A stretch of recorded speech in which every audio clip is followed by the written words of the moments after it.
pero además estaba escrito. Es decir, ¿qué es lo que tenemos que empezar a tratar ahora? Vamos a tratar el tema de lo que llamamos la época de rosas. Entonces, a partir de ahora sí comienza la clase de historia argentina. La época de rosas se denomina normalmente así en la bibliografía, digamos, no es un concepto que usemos solamente en las clases. Se suele denominar así en la bibliografía por la preeminencia que adquiere este personaje, Juan Manuel de Rosas. Ahora, ustedes me dirán, ¿pero por qué? ¿O qué tipo de cargo tenía Juan Manuel de Rosas? Yo creo que la mayoría lo conoce. Hay un error que se suele producir a veces cuando uno habla de la etapa de Rosas, y es considerar que Rosas tuvo un cargo de presidente o director supremo, es decir, un cargo a nivel nacional. Realmente no fue así, no fue así formalmente. Era el gobernador de la provincia de Buenos Aires. Vamos a revisar de nuevo un poquito cómo llega a ese lugar y después cómo permanece, ¿no? Porque son muchos años hasta 1851 que es derrotado, ¿no es cierto? 52 ya la batalla, después ya se va y ya no participan nunca más en los avatares políticos argentinos. El error se suele cometer porque Rosas sí ejerció un poder de hecho sobre prácticamente el conjunto de lo que en ese entonces se llamó la Confederación Argentina.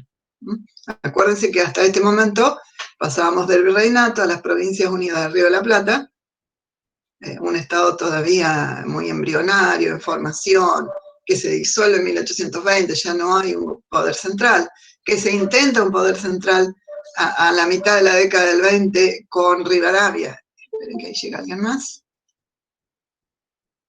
Ahí está. Pero luego de eso, luego del fracaso del intento presidencial de Rivadavia, que esto tiene mucho que ver también con la guerra con el Brasil, pero más que nada, ahí está, otra vez que está alguien llegando.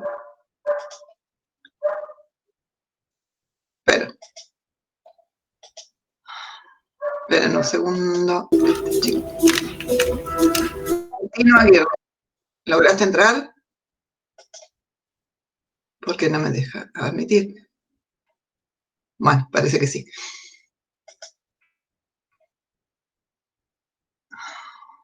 Oh, ¿qué pasó? Esperen que me pasó algo. Hice un clic donde no debía. Les decía entonces que Juan Manuel de Rosas nunca tuvo un cargo a nivel nacional, salvo, bueno, alguien que me diga qué pasó acá, que se van agregando automáticamente diapositivas. Bueno, sino que fue el gobernador de la provincia y además lo único que sí tenía fue la representación de las relaciones exteriores. No sé qué toqué acá, que se fueron agregando 500 diapositivas. ¿Cómo es que la profesora hizo esto?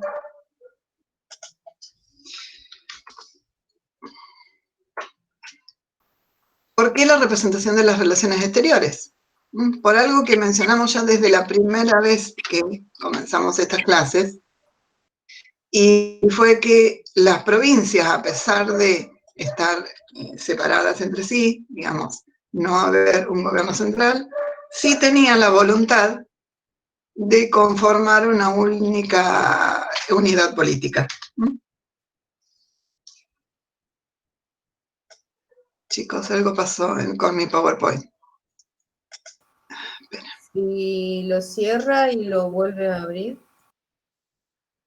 Estoy tratando de decir, es lo que hice, lo que pasa es que espero no se haya guardado todo lo que pasó, no sé qué pasó, que empezaron a correr.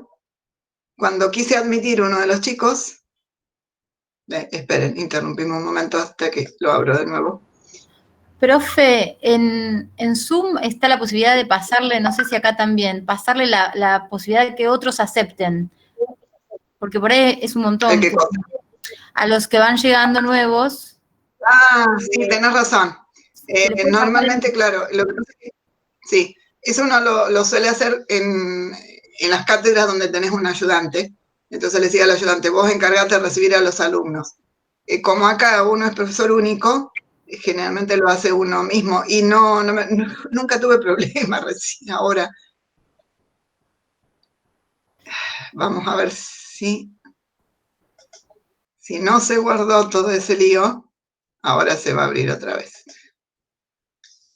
Lo que ustedes me dicen en todo caso es que designe a alguno de ustedes por ahí si vemos la siguiente vez. Porque no toda la gente puede llegar al mismo tiempo. Lo que pasa es que en este caso parece que apreté sobre el PowerPoint al mismo tiempo que el admitir. ¿Lo ven a Rosa de nuevo?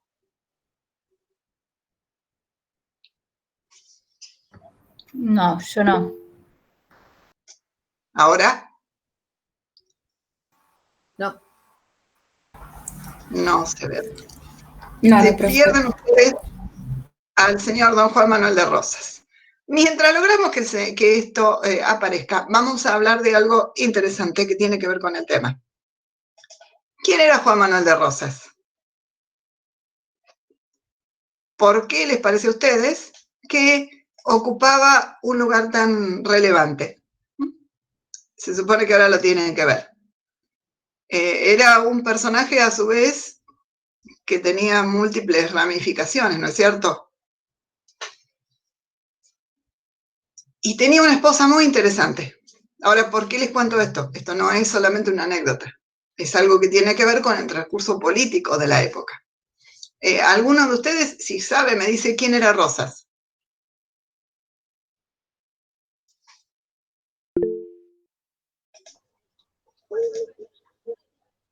A ver si alguien escribió. Bien, se ve otra vez. Era un hacendado. ¿No era amigo de Anchorena? ¿Era un estanciero? Perfecto. Bien, las dos cosas son ciertas. Era un gran estanciero, es decir, propietario de tierras. Todo el mundo piensa que sabe lo que es un estanciero. Si alguno no sabe alguna cuestión o algún concepto, por favor lo pregunta, no les dé vergüenza. Porque a veces, bueno, son cuestiones que uno piensa que las sabe todo el mundo y no. Es un propietario rural, obviamente, en esta época, productor de ganado. Pero no era cualquier estanciero, digamos. Tenía vinculación con otras familias de la época. Anchorena era amigo, pero era pariente también, era primo. Uno de los Anchorena era primo de Rosas. Pero esa, sí. también lo tuvo por la zona acá del sur de la provincia, ¿no fue también dueño de un saladero él también? Exactamente, Mónica, a eso iba. No solo era estanciero, en realidad primero había empezado como administrador de estancias, de alguna de las estancias de los parientes, después ya es estanciero. Después vamos a ver que él, además de sus tierras propias, recibe otras tierras del Estado por algo que pasó entre su primer gobierno y todo el resto de su etapa de gobierno. Era también saladerista. Piensen, en esa época no había grandes establecimientos industriales en la Argentina, ¿no es cierto? El único gran establecimiento industrial que uno puede pensar que había en la etapa era el saladero, con todas las limitaciones técnicas que puede llegar a tener un saladero, ¿no es cierto? Pero es decir, el propietario de un saladero era el equivalente a un propietario posterior de un frigorífico o de una gran fábrica, digamos. Por tanto, estaba vinculado con los sectores altos de la provincia, Tiene razón Mónica, al sur de nuestra provincia tenía muchas hectáreas de tierras, varios miles de hectáreas, en algún momento más de 100.000 hectáreas. Tenía por la zona de lo que es Monte, no sé si conocen las localidades de la provincia, yendo a Mar del Plata también, sería por la zona de Lezama, por ahí también, Lezama, Pila, por lo que es Las Flores, es decir, toda la zona de la cuenca del Salado, tenían muchísimas hectáreas, Rosas, y si no, las familias. Es decir, tener en cuenta dos cosas. Una, sectores bien posicionados económicamente. Siempre recuerden de todos modos que no son los mismos, el mismo tipo de sector social que al fin del siglo XIX, pero no hay duda que en la etapa ya independiente los estancieros eran personas de poder. Pero además tenía una vinculación con la campaña. Es decir, en la ciudad residía habitualmente, aunque iba y venía por sus actividades, pero también en la campaña. Una característica, en todo caso de Rosas, es que tenía muy buena relación con los habitantes de la campaña, no solamente con otros estancieros, ¿sí? Con los peones, cuando nosotros hablamos de los gauchos, por ejemplo, en realidad son los peones rurales, había una buena relación, ¿sí? Tenía, además, según lo que se describe, los testimonios y demás, una personalidad que podía llegar a atraer, digamos, el apoyo de distintas personas. Es importante tenerlo en cuenta, ¿sí? Porque si fueron ya leyendo un poco la bibliografía, ustedes verán que cuando este hombre accede al poder, en realidad va de a poco, aparece primero en 1820 con los tratados, el del Pilar, el de Barracas. Él aparece, bueno, él tenía en la campaña, a veces había comandantes de campaña, no eran soldados de línea, ¿no? Pero eran quienes se ocupaban un poco de la defensa. Y al ser un estanciero, además, pudo aportar algo, ¿no? Es la primera vez que aparece públicamente, aporta vacas, aporta reses para indemnizar a quienes habían triunfado sobre el directorio.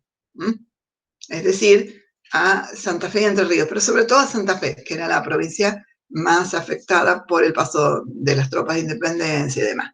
Entonces, de ahí en más, ya Rosas está en la esfera pública. Pregunto, ¿por qué dije yo que también era importante la esposa? ¿Alguien lo sabe? ¿O lo leyó? ¿No es que cuando él se va a las campañas del desierto queda ella en el mando? A vos a ver, hay un error en lo que vos proponés. Pregunto, no le estoy preguntando, Diana. Puede haber en 1800, eso fue en 1833, ¿podría haber una gobernante, una gobernadora mujer en esa época, te parece? No, para nada. Pero sé que influyó en algo ahí. Exacto, tenés mucha razón. Por eso yo la pongo a la escena a la esposa. Ustedes saben, y lo mencionábamos creo el primer día también, que la historia es mucho relato masculino además, y siempre los personajes a veces públicos que uno menciona, sobre todo los que han tenido cargos públicos, son hombres. Pero las mujeres también han tenido un papel preponderante. En este caso, bueno, además de otras mujeres, muchas, no me quedó el nombre, por supuesto, pero Encarnación Ezcurra cumplió un papel importante, yo diría un papel político también. Vamos a ver en un ratito que una de las cosas que realiza esta mujer es un poco preparar el camino para que Rosas vuelva al poder. Entonces, volvamos un poco al fin de la década del 20. También, Bueno, profe. Sí. También creo que ella también era una gran estratega también en la sociedad, porque a través de sus reuniones era como ella iba, en los corrillos que se formaban, iba adquiriendo todos los comentarios de lo que pasaba y a su vez iba fomentando, ¿no? Para que vuelva el esposo al poder, pero ella fue la que mantuvo ahí el nivel de información latente para ver qué pasaba, qué se estaba armando, qué no se estaba armando, en contra o a favor.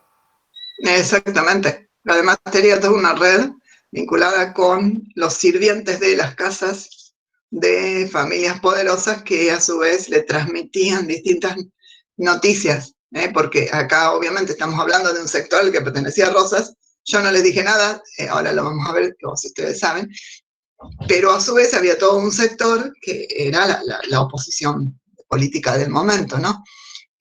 Santiago quería decir algo. No sé si querés. Profe, yo quería consultar a qué se refiere con campaña, por ahí a qué figuras de la campaña, o sea, él tenía contacto en ese momento. Perfecto. Campaña, acuérdense que es el campo. Cuando yo digo en la campaña, no es una... Después vamos a hablar de la campaña al desierto, digamos, la palabra obviamente la podemos usar con distintos significados, como una campaña militar, pero en el lenguaje de la época, si alguien tenía una estancia, si alguien iba a trabajar al campo, hoy en día decir, bueno, voy al campo. No, se decía voy a la campaña, era el lenguaje de la época. Creo que se los mencioné en algún momento. Cuando yo digo tenía conexiones en la campaña, obviamente al ser estanciero había conexiones con los otros dueños de estancia, algunos parientes, como los Anchorena, dijimos, los Terreros también, que eran personajes de la época, pero también con personajes subalternos, podemos decir, ¿sí? Los mayordomos de estancia, los peones, el que trabajaba con el ganado, digamos, tenía toda una vinculación que le permitió tejer ciertas redes, y después siendo comandante de campaña. Comandante de campaña era un cargo que se le daba a los civiles, y que en caso de peligro, por ejemplo, malones de los indígenas, podían agrupar, generalmente agrupaban a sus peones. La palabra gaucho lo suele identificar, pero yo prefiero hablar de peones más que gauchos, porque el gaucho en realidad es eso, una persona que trabaja para otro, ¿no? Agrupaban y defendían, ¿no? Es un civil que está en esos cargos. No era lo mismo que el ejército de línea, que tenía fortines, algo así, porque eran en distintos lugares, hay muchas poblaciones en nuestra provincia, por ejemplo, que surgieron de fortines. Bien, entonces, eso le permite tejer toda una red de relaciones en el campo o en la campaña, como yo suelo decir con el lenguaje de la época, por eso, en el campo y en la ciudad. Entonces yo le decía, volvemos a la década del 20, las imágenes que yo le pongo en PowerPoint tienen cierto significado, a veces no es solamente para mostrarle la cara de Rosa. Rosas ahí está vestido de comandante, pero ya es gobernador ahí. Tiene un traje de gala como gobernador. La otra imagen es un gaucho de la época, ¿no? ¿Por qué el color rojo? ¿Por qué este hombre está vestido de rojo? Era algo que puede ser entre unitarios y federales en ese momento, o algo con una cuestión de Rosas que vos era como para distinguir si estabas de un lado o de otro. No sé bien para diferenciar qué cosa, pero era como una forma de marcar diferencia política. Exactamente, el ser federal. Me olvidé de poner el pintor. Esto es una pintura real, ¿no? Creo que la han hecho un poquito después. Vendría a ser como uno de los soldados que seguía a Rosas. El color rojo es efectivamente el rojo de este tipo, o el rojo más oscuro, que es el rojo punzón, era el color que distinguía a los federales, no solamente acá. Ustedes van a ver banderas de época cruzadas por una banda. Incluso hoy en día las banderas provinciales, algunas que tienen mucha identidad con los federales, tienen todavía un color rojo en algún lugar, ¿sí? O alguna banda. Después se utiliza obligatoriamente el cintillo punzó. El cintillo punzó era como una escarapela que había que usar en alguna parte de la ropa para distinguirse como federal, y paulatinamente se hace obligatorio. Los unitarios tenían otro color. Los unitarios tenían el color celeste. Además tenían otra forma de vestir. Generalmente, obviamente no todos los unitarios posiblemente, pero muchos de los unitarios también pertenecían a los sectores altos, y se los identificaba con gente de la ciudad, gente de cierto nivel social y demás, e iban de traje y galera. Van a encontrar que en los trajes federales, por lo menos en lo que nos ha llegado en las pinturas, ¿no es cierto? No había foto en esa época, no se usaba traje y galera. Traje de época, Entre el traje oscuro, galera, y algo celeste en la ropa, era unitario. En determinados momentos eso podía llevar a tener serios problemas, ¿no? A persecuciones y demás. Y llegamos al tema unitarios y federales. Y no solo entre unitarios y federales, sino que después hay conflictos entre los mismos federales, que es lo que yo quería retomar ahora. Pero antes de llegar, recuerden una cuestión. Toda la década prácticamente ha estado marcada por la discusión entre unitarios y federales, y la época posterior, la época de Rosas también. Rosas intenta imponer, algunos autores le dicen la Pax, la escriben con X, ¿no? En latín, la Pax Rosista, como una paz en todo el territorio. Sin embargo, es una etapa de continuos conflictos, sobre todo ya desde la segunda época de Rosas, ¿no es cierto? Permanentes conflictos. En la primera también, porque estas dos tendencias, unitaria y federal, yo les dije, ¿se acuerdan que en uno de los trabajos les puse, en uno de los escritos les puse una pregunta?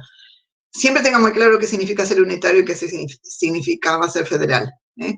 Unitario, no siempre se llamaban a sí mismos unitarios, pero era quien pensaba en un gobierno central, pero a su vez central y centralista, es decir, el gobierno de la capital de la nación, ya sea Buenos Aires en la Argentina, a su vez elige a los gobernantes de lo que serían las provincias o departamentos, según los países. Uruguay, por ejemplo, tiene departamentos y un gobierno unitario. El ser unitario o ser federal no implica no ser republicano, los unitarios también son republicanos. Son distintas maneras de interpretar. Tal como se había desarrollado toda la situación y cómo van surgiendo las provincias, decíamos la vez pasada, acá las provincias requieren autonomía, por lo tanto se tiene un federalismo. Se va a pasar por distintas etapas hasta que lleguemos a la Constitución de 1853. En resumen, hay una palabra que la otra vez alguien la dijo, también es la autonomía, ¿no? En Argentina lo que se pedía era autonomía, más allá de que hay momentos en que realmente provincias piden la soberanía o se declaran repúblicas. En Entre Ríos en un momento se declaró república, Tucumán en otro momento, en algún momento se declara república, muy brevemente después vuelven al seno de la Confederación. Entonces, en un momento hay una conformación de dos ligas, una liga unitaria en el interior y otra liga federal en el litoral. El interior, yo lo menciono así, si alguien no lo sabe, por las dudas se los aclaro, el interior era todo lo que iba desde Córdoba para el oeste y desde Córdoba para el norte. Quedaba como litoral Buenos Aires, Entre Ríos y Santa Fe y a veces Corrientes, depende de cómo se las consideraran las alianzas. Generalmente en las alianzas entre provincias tenemos a Buenos Aires, Entre Ríos y Santa Fe, con Corrientes o sin Corrientes, depende de los momentos, en alguna alianza y el resto en otras alianzas. Es lo que sucede ahora. El general Paz, el que había vuelto de la guerra del Brasil, conforman la Liga del Interior o Liga Unitaria, aún cuando tiene centro en Córdoba. Siempre los unitarios piensan el centralismo en Buenos Aires, de todos modos. Y en el litoral, ya con Rosas en el poder en 1829, se conforma una liga federal. Después les voy a preguntar si leyeron algo sobre el pacto federal, que es muy importante para la formación o la conformación institucional, incluso a posteriori cuando se dicte la Constitución. Entonces, ese primer pacto federal era alianza ofensiva-defensiva, tiene otras cláusulas que son importantes destacar, pero en este momento pensamos en esta, y se enfrentan militarmente ambas ligas. Ustedes saben que triunfa la federal. Si no lo analizaron o no lo estudiaron específicamente, a la luz de lo que sucedió después, realmente lo pueden deducir. Triunfa la Liga Federal prácticamente casi por casualidad, hubo varias batallas. Hay tres personajes o tres dirigentes importantes en el sector federal en esta época. Uno era Rosas, Juan Manuel de Rosas, ya gobernador de la provincia de Buenos Aires desde 1829. ¿Alguien recuerda los apellidos de los otros dos y de qué provincia venían?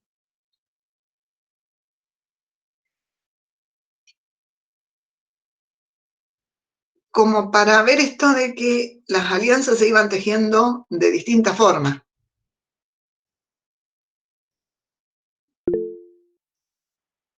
Artigas, no.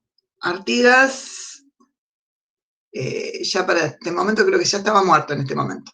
Además ya no estaba en el poder. Artigas se había tenido que exiliar a Paraguay después de 1820 y después muere. ¿López?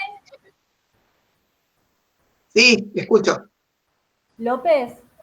Ah, López, exacto. Escucho, está medio sorda la profesora. Angélica, sí, Estanislao era el nombre, Estanislao López, de Santa Fe. Es de los líderes más, o gobernadores, como quieran llamarlo, más perdurables en el tiempo, además del mismo Rosas. Fue gobernador de Santa Fe por muchísimos años. Entonces, con Rosas forman esta dupla, y alguien que no era de la región litoral. Uno que se hizo muy famoso, hasta ustedes lo deben conocer por otra cosa, se hizo muy famoso porque un presidente, candidato en su momento, del siglo XX, copió su manera de peinarse, digamos. En La Rioja. Exacto. ¿Cómo se llamaba? Facundo Quiroga. Me refería a Menem, a Carlos Menem al inicio, ¿no es cierto? Entonces, por eso les decía que las alianzas también son complejas de entender, porque yo les decía, bueno, el litoral tiene por un lado el interior, pero La Rioja está al oeste. Acá teníamos entonces a Facundo Quiroga. Facundo Quiroga, que en alianza con Estanislao López y con Rosas, sustentan, digamos, la lucha. Yo les decía, la Liga del Interior casi una de las batallas que la derrumba tiene que ver con que capturan al General Paz. El General Paz se adelanta, en una batalla se adelanta a ver las tropas del enemigo y simplemente lo enlazan, digamos, con una boleadora, le tiran el caballo y lo ponen prisionero.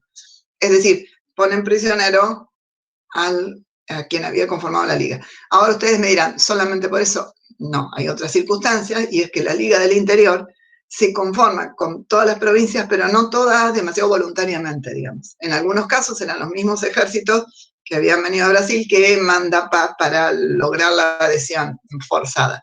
Por tanto, al caer prisionero su jefe, la Liga se desarma bastante rápidamente y queda el Pacto Federal. La importancia del Pacto Federal es que todos lo firman. Por eso yo le doy tanta relevancia y no tanto todos los detalles así militares, ¿no? Pero todas las demás provincias firman el Pacto Federal. Sí. En el Pacto Federal en su momento Corrientes no lo había firmado porque no estaba muy confiado de este pacto. Después es que se suma Corrientes y todas las provincias, pero que no estaba muy de acuerdo Quiroga también con el tema de firmar este pacto. No, en Corrientes no era Quiroga. No. En Corrientes creo que para ese entonces era Pedro Ferré, el gobernador. No, tenés razón, pero ahí está, por eso yo le decía, a veces Corrientes está con las editoriales y a veces no. Porque acá hay que tener también mucho en cuenta el mapa de nuestro país. Fíjense dónde está Corrientes, Mesopotamia, pero al norte. No existían Misiones como provincia separada, piensen ustedes que lo que es hoy Misiones estaba como parte de Corrientes. Era Corrientes, Entre Ríos, como Mesopotamia, después estaba Buenos Aires, del otro lado Santa Fe. El río Paraná. Buenos Aires no dejaba la libre navegación de los ríos. Van a ver que todos los pactos de la época, las provincias del litoral reclaman la libre navegación de los ríos. Corrientes no estaba de acuerdo con Buenos Aires en muchas cosas. E incluso llegó en algunos de los levantamientos posteriores de los unitarios, llegó a apoyarlos. ¿Por qué? Porque tenía diferencias bastante fuertes con Buenos Aires en lo económico. Corrientes es una provincia más aislada, es una provincia que cría ganado y necesita el río para navegar, sacar sus productos. Buenos Aires se lo frenaba o les cobraba más en el puerto y demás. Entonces había frecuentes conflictos. El federalismo también tiene que ver, y los unitarios y demás, tiene mucho que ver también con estas articulaciones comerciales y económicas entre las provincias. Tiene razón. Entonces Mónica creo que es la que apuntaba, al principio no lo firman, luego lo firman y después lo firman todo el resto. ¿Qué decía el Pacto Federal entonces? En principio ya el nombre se los dice. Se designa desde el nombre ya una forma de gobierno federal. Se decía que se iba a convocar un Congreso Constituyente, cosa que también había dicho el Tratado de 1820, pero se hizo después y fracasó. Se afirmaba que se iba a reunir una comisión de las provincias para reunir el Congreso. Buenos Aires la bloqueó permanentemente para que no se reuniera hasta la caída de Rosas. Y se establecía libre navegación de los ríos.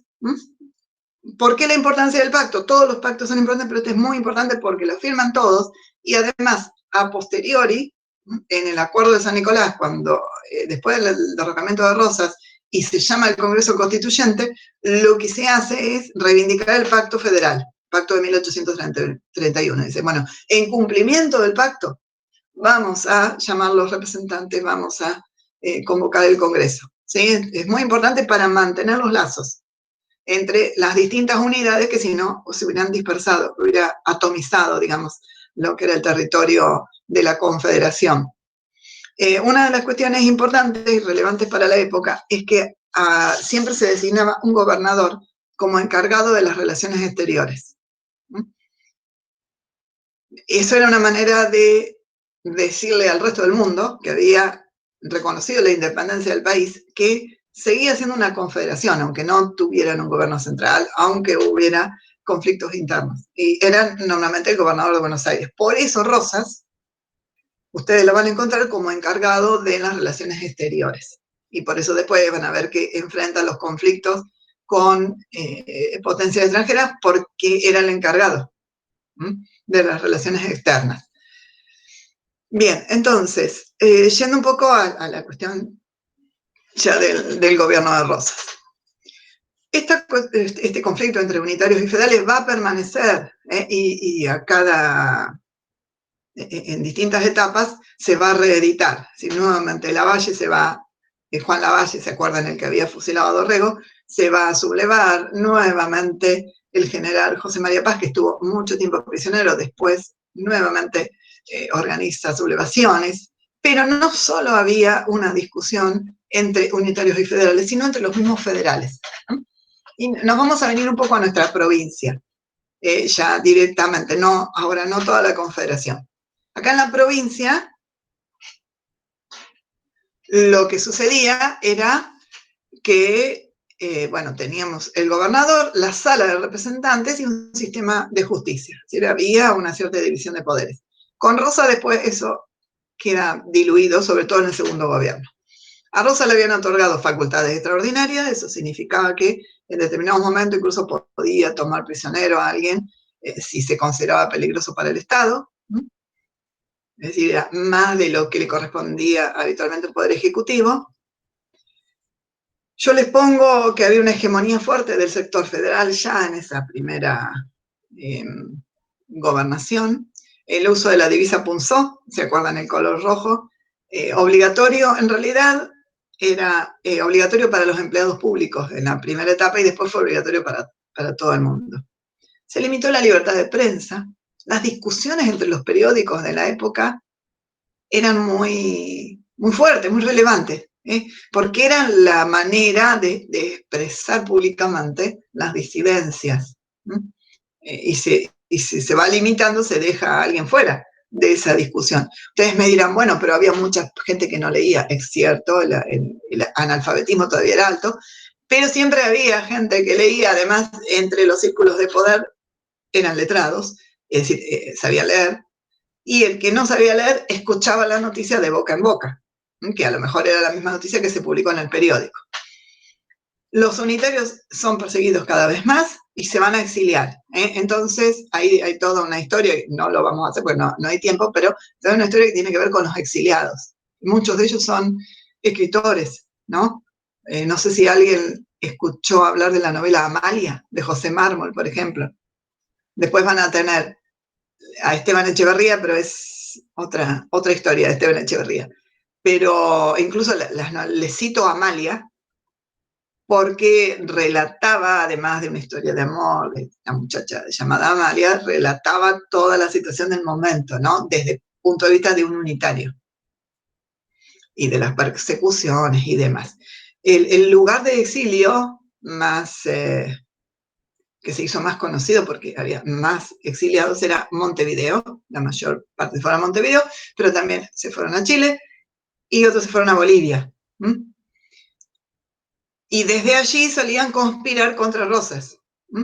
Entonces, yo les pregunto, ¿quién era, en todo caso, uno de los exiliados más famosos que se fue a Chile?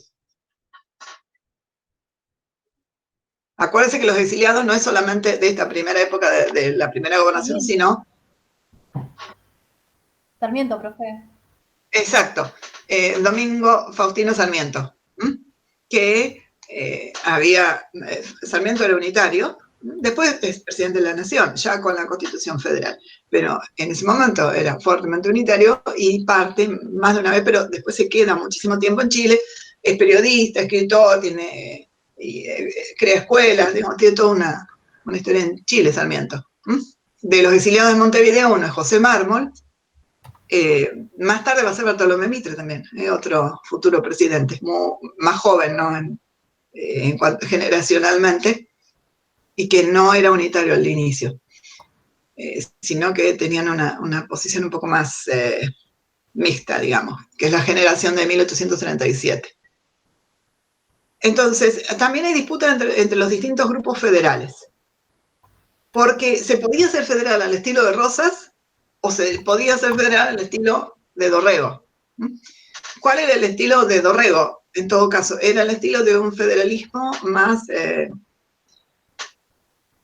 racional, digamos, en el sentido de que pretendían realizar una constitución y establecer el sistema federal. Se los pasó a llamar cismáticos o lomos negros cuando está Rosas ya en el poder, en la primera gobernación. Y después había un federalismo que se basaba en la propia autonomía y en los hechos, digamos, que era el que apoyaba a Rosas, se llamaban apostólicos en ese momento, digamos, seguían fuertemente a Rosas. Este federalismo que piensa Rosas es un federalismo de hecho. ¿Y cuál era el argumento? Vamos a ver también para la segunda gobernación, cuando le dan todo el poder a Rosas. El argumento para no reunir un congreso, todo lo que decía el Pacto Federal, Buenos Aires lo bloqueaba permanentemente. Para Rosas no había que reunir un congreso porque cada vez que se había intentado reunir un congreso y dictar una constitución, eso terminaba en una disolución, en enfrentamientos permanentes. Lo que pasa es que eso puede haber sido cierto un momento histórico, pero eso lo mantiene después por muchísimo tiempo, esa argumentación. Hay otra razón por la cual tal vez Buenos Aires se niega, digamos, a reunir un congreso, y tiene que ver con una cuestión económica. ¿Cuál podría ser? ¿Qué les parece? Reunir un congreso en el sentido de hacer una constitución, dictar la constitución. ¿Por qué Buenos Aires? Eran federales también, pensaban en el sistema federal y demás. Había un grupo que sí quería constitución, pero había todo este otro grupo de federales que no. ¿Qué es lo que no le convenía a Buenos Aires de una organización nacional?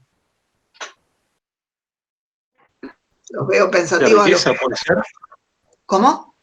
La distribución de la riqueza, digo, en el sentido de ganancia en lo que es el mercado, por ejemplo, ganancia económica distribuida en las diferentes naciones, en las diferentes provincias, digo, perdón. Va por ahí, pero ahora que conteste algo más que no sea Santiago, porque siempre contesta Santiago, Angélica, conteste a algún otro. Tiene que ver también con perder los ingresos que provenían de la aduana y el gravamen que ellos tenían con el comercio, con la importación y la exportación. Exacto. Es decir, combinamos la respuesta de Santiago con la respuesta de Mónica. El monopolio comercial del puerto, me dice Mayra, por el mensaje. Esa era la cuestión. Desde que Buenos Aires se convirtió en provincia, había, lo dijimos también la vez pasada, y yo se los puse en la explicación, o se los dije en la explicación que correspondía el viernes. Buenos Aires tiene la aduana, la mayor aduana, no es que fuera la única aduana, podía haber aduanas en otros puntos. Lo que pasa es que la aduana, donde había más ingreso de dinero, por el impuesto de aduana que se cobraba por las importaciones, sobre todo, era la aduana de Buenos Aires. Además, desde la época de Rosas no se dejó pasar después los barcos, tenían que descargar en Buenos Aires. Por eso es que las provincias después le reclaman la libre navegación de los ríos. Por tanto, todo el ingreso iba para Buenos Aires. Si se organiza el país, si se dicta una constitución y Buenos Aires pasa a ser la capital, la aduana se nacionaliza, todas las aduanas se nacionalizan, es lo que sucede hoy en día. Bueno, hoy precisamente sería como una nueva discusión. Vamos a dejar la pandemia de lado, digamos, porque hay toda una situación entre las provincias que es insólita y no tiene mucho que ver con lo que dice la Constitución, pero es una situación muy particular. Pero la Constitución de 53, justamente, lo que vino a solucionar, entre otras muchas cosas, de organizar el país, se establece entonces la prohibición de aduanas internas y la libre circulación por el territorio, y solo quedan las aduanas externas que son nacionales. Vamos a ver en otra unidad, no, en esta misma unidad, en otra parte al final de esto, cómo después eso trae problemas, porque Buenos Aires se resistió por mucho tiempo a dejar la aduana. Aún existiendo la Constitución, todavía hubo problemas. Entonces, eso también uno tiene que tenerlo en mente, ¿no? No solo el hecho de la opinión de Rosas en particular, ¿sí? Para estas dificultades de organizar el país.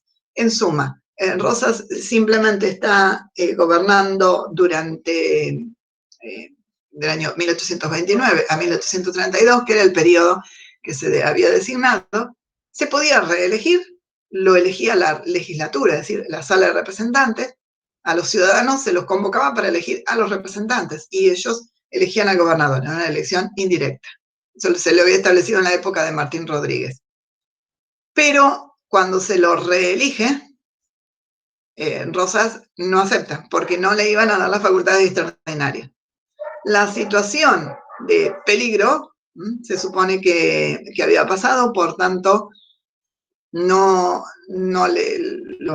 mismos integrantes de la legislatura, muchos de los cuales eran federales, pero de la otra facción, no le quieren otorgar las facultades extraordinarias, por lo tanto, mientras tanto, Rosas no es gobernador. Pasa Juan Ramón Balcarce, que era un general que venía de la época de las campañas de independencia, después Villamonte, después Massa. Es un periodo muy breve.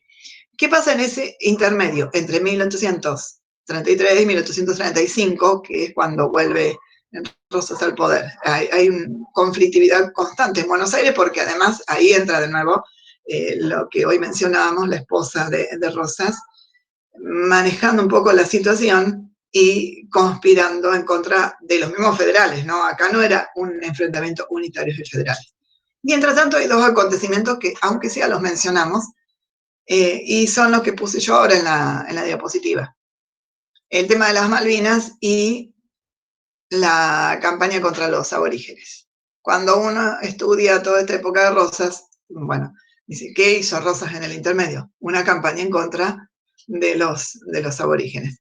¿Qué sentido tenía esto? Son las campañas denominadas campañas al desierto.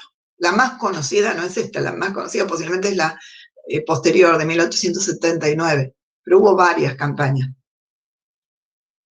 Significaba que los blancos avanzaban sobre el territorio aborigen porque necesitaban tierras, y esas tierras para ubicarlas en la producción ganadera. Esa era la situación. Acá, acuérdense, Rosas, gran estanciero, a su vez tenía el apoyo de muchos de los grandes estancieros.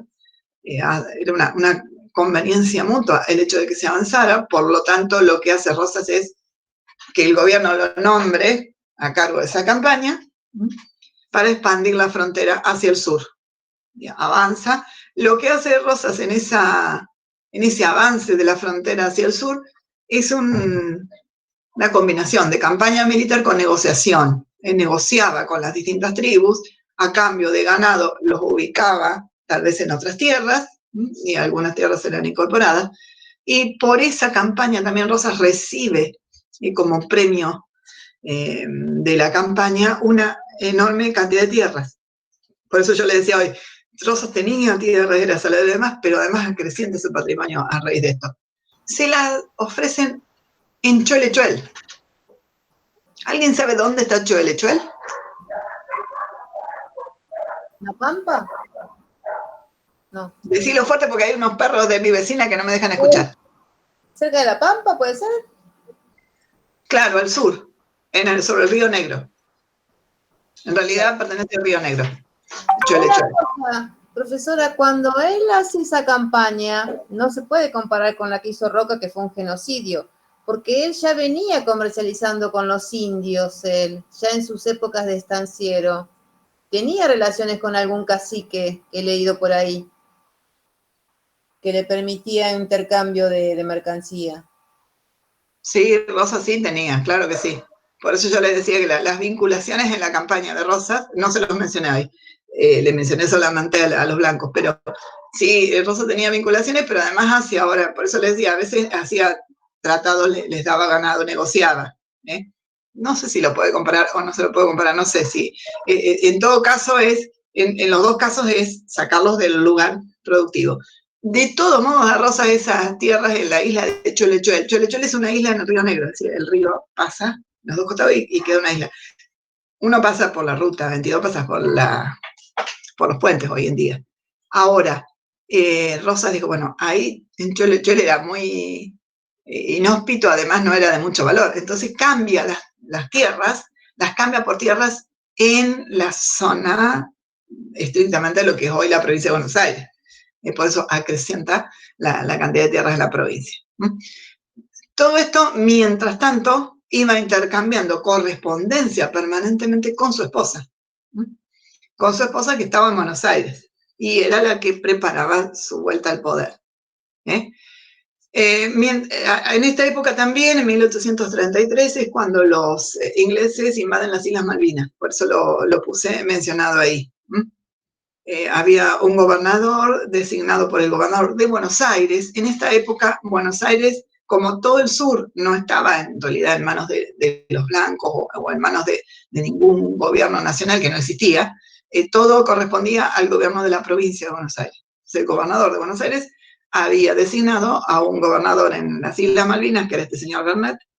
Los británicos lo desplazan y ocupan las islas hasta el día de hoy.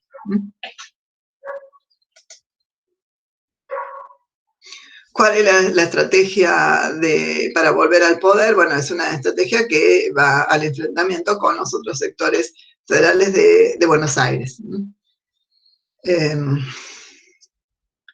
Hay todo un escenario complejo. Yo les decía que los periódicos ocupaban un espacio público importante. Hay un episodio muy conocido, que se lo relato rápidamente, pero lo encuentran en cualquier bibliografía, que se conoce como la Revolución de los Restauradores. Y en ese sentido, recuerdan ustedes cómo se le decía a Rosas se le decía el restaurador de las leyes. Cuando lo designan en el primer gobierno, en realidad era un título honorífico que le habían dado, como venía a restaurar las leyes que habían sido subvertidas por Lavalle, que puso prisionero y luego fusiló al gobernador legítimo, que era Dorrego. La elección de Rosas venía a restaurar las leyes de la provincia. Por lo tanto, se lo había designado honoríficamente como restaurador de las leyes. De ahí viene el nombre de Revolución de los Restauradores. Sí. ¿Quieren hacer alguna pregunta? Bueno, el caso es que había un diario, un periódico que se llamaba El Restaurador de las Leyes, de la tendencia rosista. El gobernador, bueno, lo termina clausurando porque hay una guerra muy, muy fuerte entre los periódicos, y lo que hace correr, Encarnación Ezcurra hace correr la noticia como que habían puesto prisionero a Rosas. Por lo tanto, se hace todo un movimiento que lleva al gobernador a renunciar, eligen a otro gobernador, Juan Viamonte. Eso es lo que se conoce como la Revolución de los Restauradores. También lo que motoriza Encarnación es la Sociedad Popular Restauradora. Esta era una sociedad generalmente formada por federales de nombre, incluso de clase alta, que tenía otro grupo, yo le puse ahí el brazo armado, que era la Mazorca. Lo más conocido para ustedes sería la Mazorca, seguramente. La Mazorca era gente de nivel social más bajo. Muchos eran policías, digamos, de Buenos Aires. Había policías en la época. El policía, no piensa en una institución como la actual, ¿no? Pero sí existía una policía local, digamos.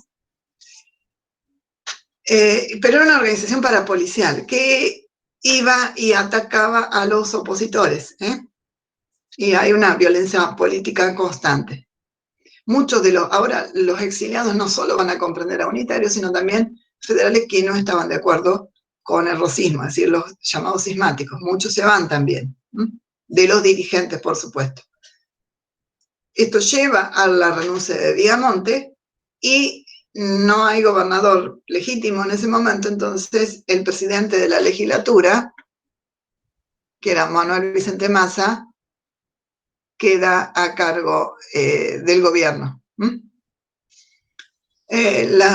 Toda esta situación muy compleja a nivel interno de la provincia se va a hacer más complicada cuando suceden otros conflictos en el interior de la Confederación. Acuérdense que siempre llamamos ahora Confederación Argentina a todo el territorio, que abarcaba la zona, siempre es el mismo mapita que les puse en la primera vez y que lo reiteré en el Power que correspondía a la clase del viernes. Es solo la parte central, noroeste, oeste, esa franja, con algunas idas y venidas y avances en la frontera, como lo que hizo Rosas, ¿no? Pero hay algunos conflictos internos, hay un conflicto en el norte del país entre los gobernadores de Santiago del Estero, de Salta. Entonces, Facundo Quiroga, que seguía siendo una figura importante, es enviado al norte. No estaba en La Rioja, estaba en Buenos Aires. Ya no estaba como gobernador. Era enviado para solucionar el conflicto del norte. Cuando llega ya uno de los gobernadores había sido asesinado y se vuelve. Cuando regresa, a la altura de la provincia de Córdoba, es asesinado Quiroga. El asesinato de Facundo Quiroga provoca una nueva crisis política muy fuerte. Ahora, ya no solo internamente en Buenos Aires, en la Confederación. ¿Por qué? Porque era un líder federal muy, muy importante. Esto termina en Buenos Aires, temerosos de una nueva situación como lo que había sucedido en 1820, con la elección de Rosas, pero esta vez sí le dan las facultades extraordinarias, la suma del poder público, que es mucho más que las facultades extraordinarias, y el encargo de las relaciones exteriores. Suma del poder público implica que podía inmiscuirse en cuestiones judiciales o en cuestiones legislativas, sin un poder total. La única restricción era respetar la religión católica. ¿Sí? Rosas gobierna sin restricciones hasta la batalla de Caseros, ya iniciando la década de 1850. No obstante, mantiene una cierta institucionalidad, porque va a haber elecciones periódicas, va a mantener el sistema de justicia y demás. Por supuesto que las elecciones eran de partido único y de un único personaje, que era el mismo Rosas, ¿no? ¿Por qué esa conmoción con el asesinato de Quiroga? Les decía, porque es un personaje político, porque era un personaje que venía del interior, y porque hubo diversas versiones sobre el asesinato de Quiroga. Los responsables directos fueron capturados y ejecutados, pero aparentemente los envió el gobernador de Córdoba, y después hay muchísimas otras versiones de la época y de los historiadores. Algunos mencionan a Estanislao López como el instigador de la muerte de Quiroga, y otros mencionan a Rosas, al mismo Juan Manuel de Rosas, como instigador de la muerte de Quiroga. Hay toda una correspondencia entre los tres, que es entre Quiroga, López y Rosas, que se ha conservado, ¿no? Y ha habido historiadores hace muchas décadas, un historiador que se llamaba Enrique Barba, que estudió toda la correspondencia, ¿no? Hay unos análisis, son textos de la década del 50, de 1950, que analiza toda la correspondencia, ¿no? Obviamente, después queda solamente entre Rosas y López, pero hay algunas versiones que hablan de un cierto instigamiento, por eso también en toda la crisis política. Inicia entonces lo que se llama el segundo gobierno de Rosas, que serían los segundos gobiernos porque fue reelecto permanentemente. Al principio los periodos de gobierno eran de 3 años, después se aumentan a 5, pero igualmente está muchísimo tiempo en el poder. Hay muchas versiones o muchos análisis sobre esta cuestión. Ustedes tienen una parte para esto, van a estudiar, van a volver otra vez al texto de Ternavasio. Si ustedes tienen a Marcelo Ternavasio para la década del 20 y demás, después tienen Pagani, Souto y Wasserman, que los apuntalan todo esto de el ascenso de Rosas al poder. Luego hay otro capítulo de Ternavasio que habla también de de la segunda etapa de Rosas. Entonces, acá se menciona, fíjense lo que yo les decía hoy, esto de la paz rosista. Se suponía que Rosas venía a imponer la paz, en la provincia, claro, porque era gobernador, pero por extensión en la confederación. Rosas tenía, como dijimos hace un rato, un poder de hecho sobre el resto, por varias razones, no solamente porque era Rosas, sino porque era el gobernador de la provincia más poderosa, porque tenía los ingresos de aduana, por lo tanto podía negociar con las provincias también en base a envíos de dinero, subsidios y demás, porque tenía aliados poderosos en el interior. Por tanto, hay toda una situación en la cual sí se impone en parte esa paz rosista, que no es tal porque hay frecuentes sublevaciones, como decimos, incluso hay todo un levantamiento en el noroeste con el general Lamadrid, que establece toda una alianza entre varias provincias en una época, es derrotado, todas las sublevaciones son derrotadas, pero también en la misma provincia de Buenos Aires, y no solo de unitarios. Lo que sucede a partir de este momento es que todo enemigo era considerado unitario, es decir, se unificaba al enemigo. Cuando yo les pongo generar el consenso, yo puse generar y obligar, porque eran las dos cosas, pero también generar el consenso. Una de las maneras de generar el consenso es unificar a todos los enemigos con un solo rótulo, en todo caso. Los enemigos eran los unitarios, aunque a veces realmente no eran unitarios. Acá tenemos, por ejemplo, el levantamiento de los estancieros del sur de la provincia de Buenos Aires, que eran federales en general. Entonces, hay unas vinculaciones complejas. El consenso también se genera de otras formas. Por ejemplo, a través de actos públicos del gobierno, es decir, las celebraciones patrias, incluso el 25 de mayo, algunas fechas vinculadas con Rosas y con el federalismo, que se festejaban en Buenos Aires con la participación popular muy fuerte. El mismo hecho de que todos usaran el mismo distintivo, ¿no? Todo como para pensar en cierto consenso.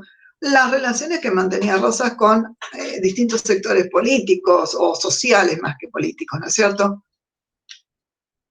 A los cuales atraía de diversas formas. Esperen un minutito que yo quiero mostrarles algo. No es que vamos a explicar todo esto porque el viernes terminamos, pero acá pasamos a una diapositiva. Sé que esto lo ven chiquito y sobre todo el que está viendo en celular, pero después si lo ven con tranquilidad, cuando yo lo sube al campus, van a ver que hay tres pinturas en las cuales predominan los personajes federales, ¿no es cierto?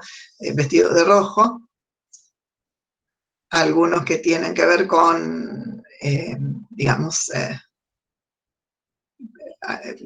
un papel más específico, reuniones en una pulpería, en los dos primeros casos. Y el de abajo, que tal vez se ve menos, es una fiesta de los negros. Acuérdense una cosa, la población negra que había sido traída como esclava al Río de la Plata, es decir, acá había esclavos, no es que no había esclavos, y hubo población negra bastante numerosa, se había dictado la libertad de vientres a partir de 1813, pero muchos todavía seguían siendo esclavos. Recién se levanta la esclavitud, digamos, se prohíbe la esclavitud en la Constitución de 1853, formalmente, ¿no es cierto? Entonces había negros que algunos eran esclavos, además, otros eran libertos, ¿sí? Habían sido liberados por sus dueños, y otros eran hijos. Todos se ubicaban en un nivel social bajo, y trabajaban en las distintas casas de familia o eran artesanos. Rosas tenía muy buena relación, a través también de Encarnación Escurra, con la población negra, que está en una fiesta, en un candombe, junto con la población negra. Y los apoyaba, vinculaba, y este era un apoyo importante también para conocer lo que estaba sucediendo en la ciudad y en las distintas familias. Volviendo un poquito atrás, les decía que esto tiene mucho que ver con estas situaciones complejas del consenso y el disenso, ¿no es cierto? Suprimir el disenso no solo cerrando periódicos opositores, ya para esta altura no había periódicos opositores, o persiguiendo físicamente a quienes consideraban unitarios o identificados como unitarios, sino directamente no poder expresar ninguna otra idea contraria, ¿no es cierto? A veces las persecuciones llegaban incluso a la muerte, ¿no es cierto? Les iba a mencionar algo. Bueno, después se los mencionan, no me acuerdo qué era lo que iba a mencionar en este momento.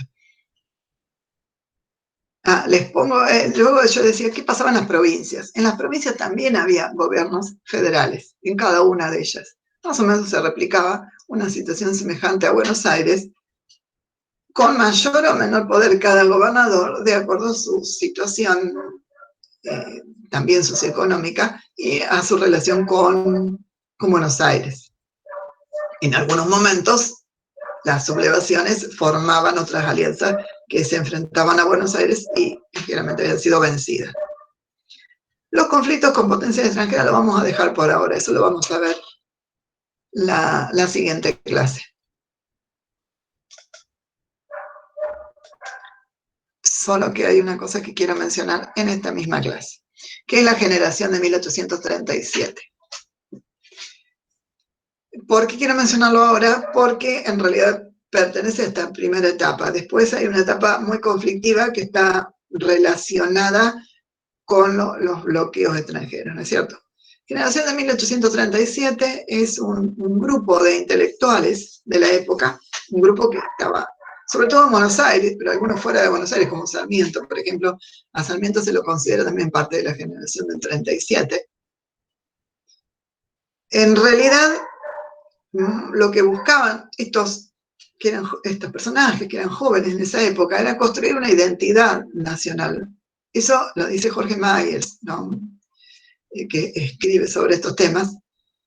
Construir una identidad que no existía todavía en su conjunto, más allá de por ejemplo, el federalismo, todavía estaba en construcción, y de reconocer que pertenecían a una confederación. Por tanto, hay una cantidad de personajes, algunos eran unitarios de vieja data, como José Mármol o el mismo Sarmiento, otros no tanto. No, Juan Bautista Alberdi en realidad es el que escribe, después ustedes sabrán, el texto base y punto de partida para la organización de la República Argentina. Es un texto que influye mucho en la redacción de la Constitución del 53, federal. ¿No es cierto? Entonces tenemos a Esteban Echeverría, escritor, a Vicente Fidel López, que era el hijo de Vicente López de Planes, quien había hecho el himno nacional. Es decir, tenemos todo un grupo bastante heterogéneo. Estos personajes se van en determinado momento, se tienen que exiliar.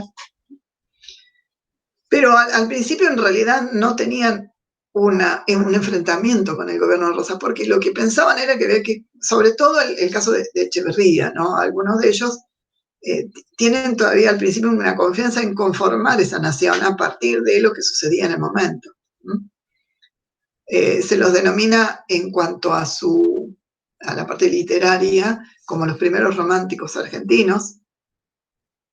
Alguno de ustedes seguramente habrá leído algún texto de ellos, además de lo que yo les mencioné de Alberdi, o lo que saben de Sarmiento. ¿Conocen algún texto famoso? No me diga María, era María, no Amalia, perdónenme, de José Mármol. Quien tiene unos textos muy, muy conocidos es Esteban Echeverría, que los escribe en el momento, también son de esta época. Después me los van a mencionar, vayan pensando cuáles son los textos más conocidos de Esteban Echeverría. Crean un salón literario en Buenos Aires y una asociación de la joven argentina, y la asociación de Mayo. El problema para ellos era el problema de la nación, la construcción de la nación. Fíjense que esto aparece tempranamente, pero merced a todos los enfrentamientos que hay, se demora la construcción de la nación hasta la década de 1850 o aún la de 60, ¿no? acá están muy vinculados, son jóvenes de clase alta, tienen relaciones, algunos han viajado, otros reciben noticias de Europa o de Estados Unidos. Por tanto, esta generación empieza a tener un proyecto de nación. Muy pronto se enfrentan con Rosas porque ven que no responde a ese proyecto, porque la idea de Rosas no era organizar el país, dictar una constitución. Y se empiezan a enfrentar fuertemente y se terminan exiliando todos ellos, ¿no? Ustedes fíjense que esta generación del 37 va a poner las bases, en todo caso, de lo que va a ser la organización nacional. Acá tenemos sobre todo a Sarmiento y a Alberdi como pensadores, podemos pensar también en Vicente Fidel López, en el sentido de que tienen un proyecto de nación que después se va a ir lo piensan en concretar bastante después. Entonces, cuando veamos la formación del Estado Nacional, vamos a volver, nosotros mencionamos, bueno, acá hay ideas de la generación del 37. Algunos reivindican a Rivadavia, ¿no? Y lo que había sucedido durante el gobierno de Martín Rodríguez, todas las medidas que se toman. Entonces, es importante al menos tenerlos en cuenta, ¿no? Porque este grupo de personas va a ser relevante en su actuación pública. Ustedes ven que incluso tenemos a un futuro presidente entre ellos. Después, más joven generacionalmente, yo les decía, lo tenemos a Bartolomé Mitre también como parte de esta generación, que va a ser otro de los presidentes, ¿sí? Por tanto, es a tener en cuenta. Y lo último que vamos a mencionar hoy, porque los conflictos y la caída de Rosa lo vamos a ver la clase que viene, es la parte económica. Ustedes fíjense, ¿alcanzan a ver la foto que yo puse abajo? ¿Qué fortaleza tenía Buenos Aires además de la aduana? Traté de contestarme a alguien que no me haya contestado nunca hasta ahora. Yo no sé quiénes son los que están ahora en el momento de clase. A ver. Figura, Angélica. Azul. Azul de Bernardis está.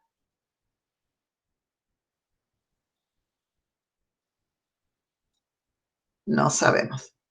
Daniela.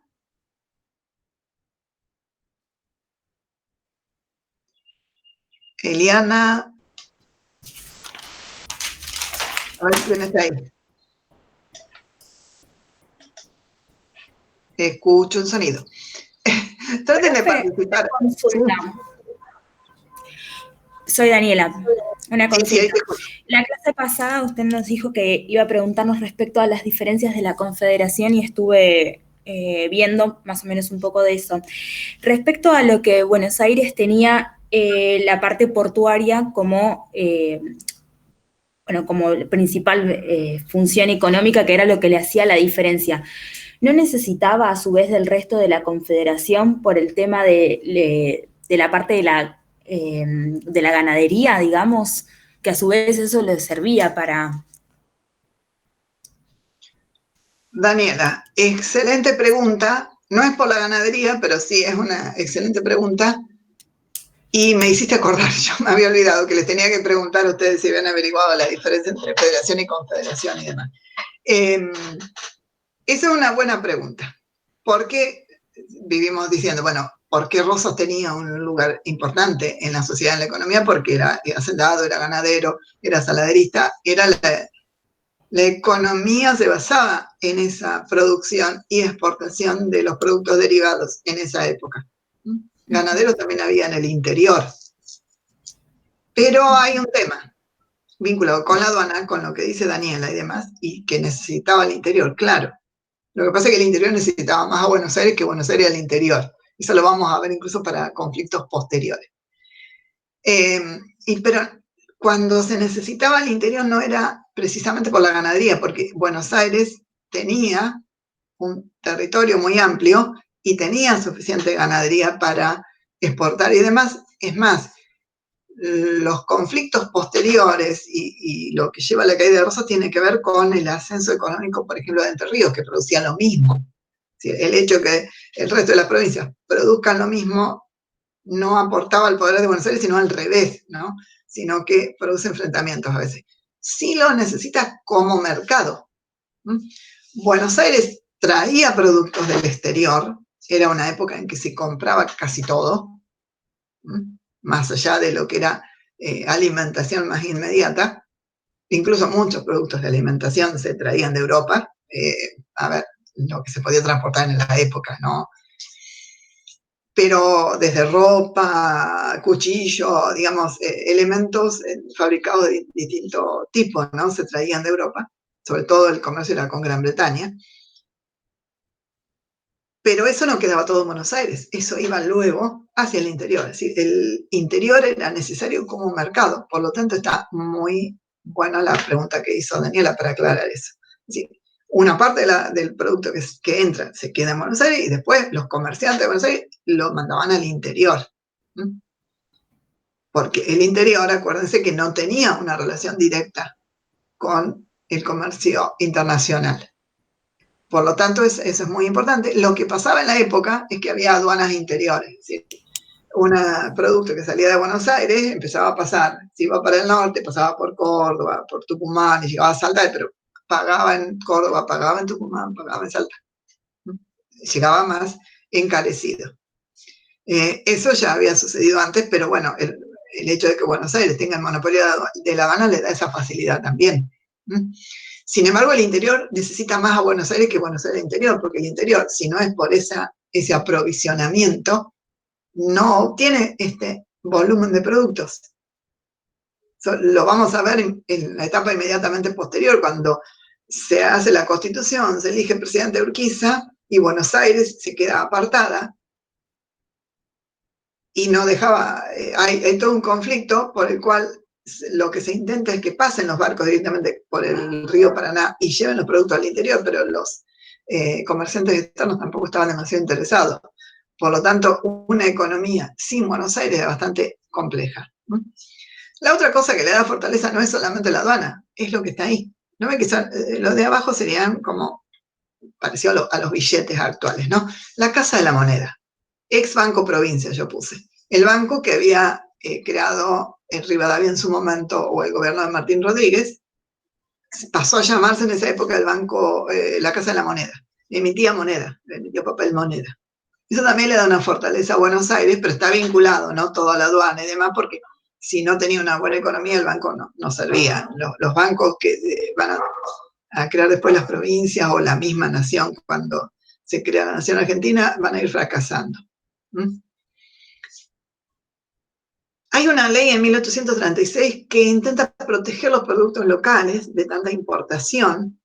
En mi época, yo recuerdo cuando yo cursé en la facultad, nosotros leíamos, había un autor, no recuerdo ahora cuál era, que se hablaba muchísimo de la ley de aduanas y cómo eso había protegido las producciones locales. En realidad, luego se matizó un poco, porque primero dura muy poco, del 36 al 38, porque después viene el bloqueo, los barcos franceses bloquean el puerto, entonces ya no se aplicaba. Pero además, la ley de aduana no era para el conjunto de la Confederación, era para Buenos Aires, entonces para proteger algunos productos internos. Productos internos de fabricación local, que eran muy elementales, fabricación de sombreros, algunos productos de ropa y demás. Por lo tanto, tampoco tiene tanta importancia, pero sí lo mencionamos. Desde ya que hay un apoyo muy fuerte a la parte de producción ganadera y a los saladeros, que era la base económica de la provincia, y del mismo grupo que lo apoyaba Rosa. Sí, Daniela. Profe, una consulta, pero ¿no es por este motivo que la producción artesanal empieza a declinar? ¿O siguió tan favorecida por el tema de las importaciones? Si todo se empezaba a importar, ¿la producción artesanal no se descuida en ese sentido o esta ley lo llegó a salvar, digamos? Bien, respondo entonces la pregunta de Daniela. Primero, producción artesanal, hay que ver qué cosa se producía acá, pero además era producción artesanal en Buenos Aires o producción artesanal en el interior del país. La ley de aduana, de hecho, no protegió a la producción artesanal del interior del país. Producción artesanal podía ser fabricación de ponchos, por ejemplo. La industria textil que textil elemental, a mano, es decir, no había fábrica. Ustedes ubíquense en la época, no había fábricas con grandes máquinas y demás. Era producción a mano. Textiles en Córdoba o también en algunas provincias del noroeste. Algunos otros productos artesanales vinculados con maderas o fabricación de carretas y demás. La fabricación de carretas sí, porque era algo necesario para el transporte, pero mucho más no. No había demasiado. La ley de aduanas de todo modo tampoco los protegió, pero ya venía desde antes el declive de todas las producciones del interior. ¿Por qué? Porque no podían competir con la producción europea, que era mucho más barata. Yo les mencioné en un momento a un señor Félix de Azara que vino en 1804, hizo todo un estudio sobre el Río de la Plata. Ya en ese momento este hombre decía, bueno, la mitad de los ponchos que usan los gauchos son de telas inglesas. Eso no cambió. Y la ley de aduanas tampoco lo solucionó porque duró muy poco y además solamente para Buenos Aires. Buenos Aires, uno tendría que ver toda la lista de productos. Yo me acuerdo que eran sombreros, zapatos, había algunos productos así muy de uso cotidiano y nada más, no es que estaba protegiendo a todos los productos, ¿sí? De la situación de todo lo que sería producción artesanal declina naturalmente, no había posibilidad de salvarla, digamos, como dice Daniela, por una situación que ya venía previamente, digamos, compleja, y porque no es reemplazada tampoco por otra producción local, ¿sí? Más allá de artesanías muy pequeñas, ¿no? La otra cuestión, no sé si respondí, si tenés otra duda, Daniela, después me lo decís. Por supuesto que cuando hay bloqueos, vamos a ver la clase que viene, todos los conflictos externos, cuando hay bloqueos hay muchas dificultades económicas. Y la otra cuestión de la cual se sirve Rosas para obtener fondos para la provincia es la venta de las tierras públicas. Toda la parte que se iba ganando a los aborígenes se incorporó como tierra del Estado, como tierra pública. Si ustedes recuerdan, una de las leyes de Rivadavia era la ley de enfiteusis, que era, no se podía vender esa tierra, era como que se alquilaba por muchísimos tiempos por un pago, un canon, se decía, muy, muy pequeño, que a veces se pagaba, a veces no. Muchos de los tenedores de enfiteusis después se transforman en grandes estancieros, mismos los que mencionamos de las familias vinculadas a Rosas también. Pero eso siguió por bastante tiempo, y en la época de Rosas se termina. Deja el heredado, ya no existe más la enfiteusis, entonces las tierras públicas pasan a ser tierras vendibles, es decir, el gobierno las puede vender, y es lo que hace Rosas. Vende las tierras públicas. Y eso también determina un ingreso para el Estado. Eso se hace sobre todo cuando hay bloqueos a la aduana y no había ingreso, entonces se venden las tierras públicas. De más está decir que la venta de tierras públicas no implicó una subdivisión de la tierra. Después, en otra clase más adelante, lo vamos a discutir un poco. Vamos a ver cómo se conforman grandes propiedades. Muchos de los que compraban estas tierras públicas eran los mismos que tenían la enfiteusis. Por lo tanto, se conforman grandes propiedades de terratenientes muy, muy extensas. Entonces no hay una subdivisión. Y sucede esto mucho más en Buenos Aires que en otras de las provincias.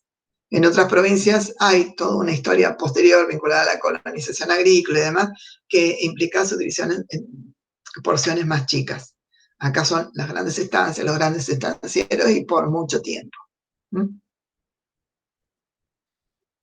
Por tanto, entonces, en cuanto a la cuestión económica, aquí estaba. A la cuestión económica, debemos decir que toda esta larguísima etapa del gobierno de Rosas para la provincia de Buenos Aires tuvo frecuentes altibajos, tenía mucho que ver no solo con la economía en sí misma, sino con todos los conflictos y las situaciones políticas. Y para el resto de la Confederación, también es una etapa compleja, por sus vinculaciones mismas con el puerto, con Buenos Aires, depende también de las alianzas o no, pero además hay que tener una cosa en cuenta, que lo lo analiza el autor Oscar Oslak, que estudia la formación del Estado Nacional, que normalmente uno lee el primer capítulo, nosotros le damos para que vean todos los atributos del Estado Nacional y demás, pero en realidad después tiene todo un análisis económico-financiero al final. El grueso de la economía de la Confederación pasaba por la provincia de Buenos Aires. ¿Sí? La economía sola de Buenos Aires equivalía a la economía del resto, de todo el resto. Había una diferencia abismal entre Buenos Aires y Córdoba, por ejemplo, que era otra de las provincias importantes, o Buenos Aires y Santa Fe. Y las demás eran más pequeñas y con economías más pequeñas. Y esto se mantiene y se profundiza en esta etapa y en la que sigue. Y además, con el hecho de que frecuentemente había conflictos permanentes entre las distintas provincias, distintas jurisdicciones, a veces con unitarios, a veces entre los mismos federales. Se ha mencionado que es una etapa en que hay una militarización casi permanente de la población. No es que todos fueran militares, pero en determinado momento había que tomar las armas. Y todo el ciudadano varón en edad activa, digamos, tenía la obligación de tomar las armas y lo llamaba el gobierno para eso. Y esto sucede permanentemente. Incluso había jueces de paz en la campaña que no solo establecían la paz en la campaña, sino que también podían reclutar a las personas tanto para una guerra con otra provincia como para una guerra con los indios. Entonces había todo un proceso en que se militarizaba mucho y por supuesto los sectores más bajos de la población eran los más afectados. ¿Sí? Entonces, vamos a dejar por ahora aquí, redondeamos esto, no termina el tema, el viernes vamos a continuar, vamos a ver todos los conflictos con otras potencias y los conflictos internos con otros sectores federales que llevan a la posterior caída de Rosas. ¿Tienen ustedes ahora alguna pregunta específica que hacer sobre estos temas? Profe, yo tengo una consulta. Sí. Con respecto a los textos, ¿cuáles tendríamos que leer ahora para entrar un poco en contexto con esto? ¿Lo que había que leer para hoy o lo que hay que leer para la siguiente? No, para la siguiente. Bueno, ya estaba anunciado. ¿Ustedes leen los foros alguna vez? No, me sonrío porque me preguntan muchas veces lo mismo a veces. Yo ya les puse, en realidad, todo lo que había que leer, esto de esta autora Ternavasio, más Paganes Auto de Wasserman y después seguir con el capítulo 8 de Ternavasio. Todo eso les cubre toda esta época, ¿sí? Por lo tanto, para la próxima vez lean lo que faltaba de Ternavasio, que es el capítulo 8, ¿sí? Y lean lo anterior también, lo que vea para hoy, el que no lo ha hecho. Fíjense, yo les decía en el mensaje, yo les pongo el mensaje en el foro de avisos y se lo pongo en el foro de la unidad que corresponde, entonces sería unidad 2. Ahí les puse el nombre de los textos. Si necesitan algún otro texto extra, yo les agrego después algún texto. Lo que pasa es que no quiero agregarles mucho más porque es bastante lectura por ahora. ¿Todos saben o están prácticos en hacer una línea del tiempo? Sí, profe. Sí. Perfecto, bueno, yo el primer día se los dije, ahora se los repito, traten de hacer líneas del tiempo, ubicarse para estudiar incluso. Por más que parezca trabajoso, no necesitan hacer una línea del tiempo súper prolijita y al milímetro, pero sí como para tener una visión general de lo que va sucediendo y de los momentos en que hay acumulación de sucesos o de conflictos, o de los momentos de cierta paz. Acuérdense siempre que para hacer una línea del tiempo que nos deje ver gráficamente el proceso histórico, tienen que dividirla en partes iguales. Eligen una medida de tiempo, 1 año, 2 años, 5 años, 10 años, lo que quieran ustedes, y dividen la recta igualmente y van ubicando ahí. Eso es una ayuda que hasta es una ayuda visual. Bien, ¿otra pregunta?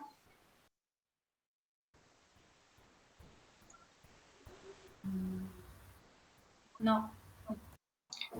Por ahora no hay más preguntas. Es una pregunta. Quería comentar que con respecto al bloqueo contra Francia, estuve leyendo el otro día que encontraron las cadenas por la bajante de los ríos, encontraron parte de las cadenas que se utilizaron para cortar el paso. Ah, sí, lo escuché. ¿Lo escuché o lo leí? Sí, un grupo de arqueólogos dice que encontraron eslabones de esa cadena que se utilizó. Ahora, disculpen, yo corto la grabación. Javier, si querés cortarla ahora porque estamos simplemente comentando. Tenés razón, Mónica.